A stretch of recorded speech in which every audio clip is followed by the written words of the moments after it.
forces all comes against Israel, they're not going to come in jet planes. They're going to be on foot.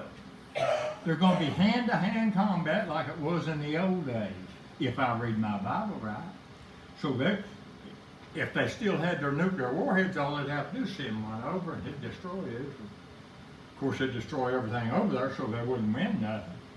Wouldn't leave nothing but a wasteland. But anyway, they all know that. For nation shall rise against nation, and kingdom against kingdom, and there shall be famines and pestilences. You know what famines is? Starvation, and we've got it now, and we've had it for a long, long time.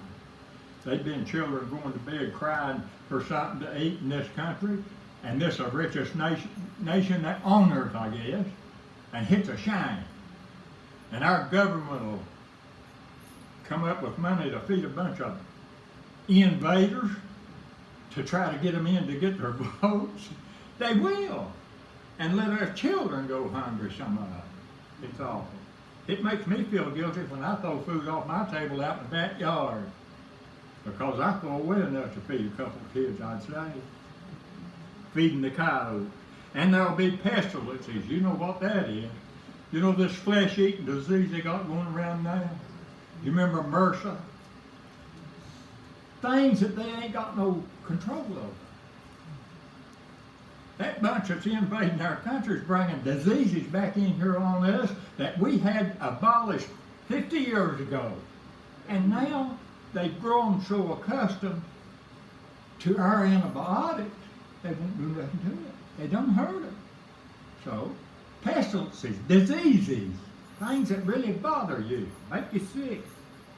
Earthquakes in diverse places, in different places. That means earthquakes in places where it's not normal to have earthquakes. I was sitting there, it's been how many years? Not very many years ago, 3 or 4 or 5. I was laying on my couch down there at the house watching TV. Maggie was, when she was real sick, I had to stay close to her. And I thought a tree fell and hit my house. I found out later it was a tremor, an earth tremor through that St. Madrid fault that goes from Illinois, I think, all the way down to the coast, through here.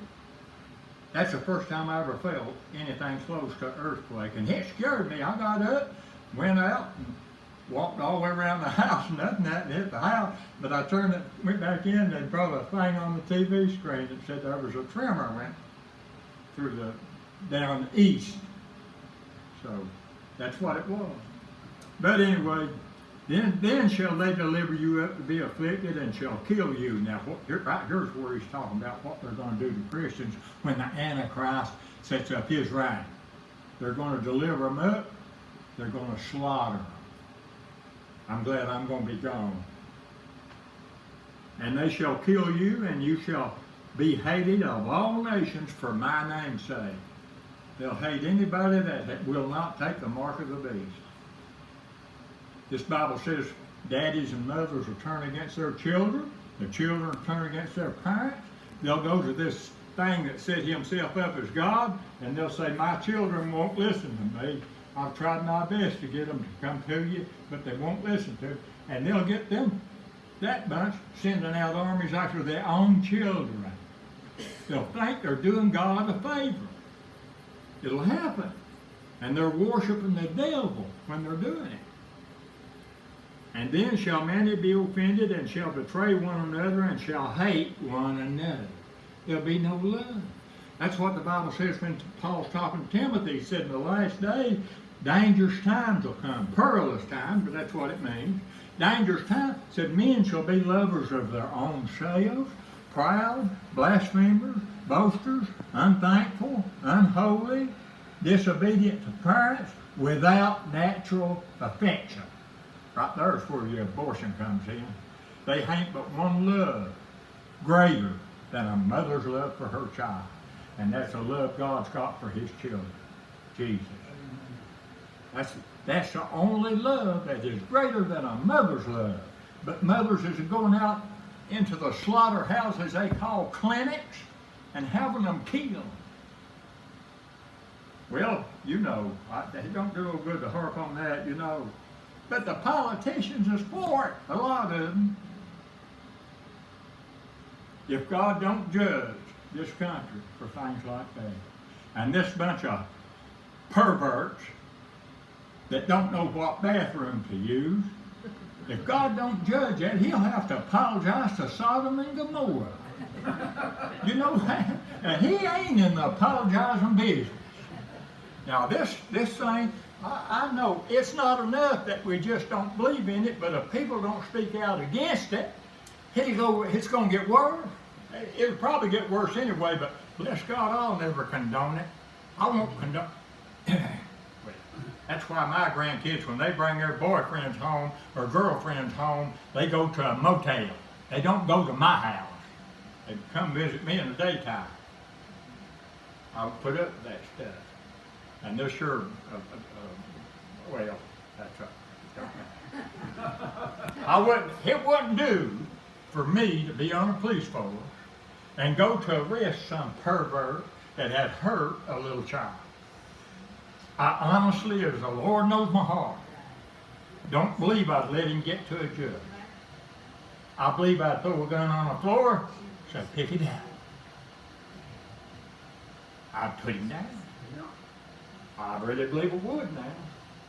There's some things, I mean, I don't like any sin, but there's some things, boy, that really gets my goat.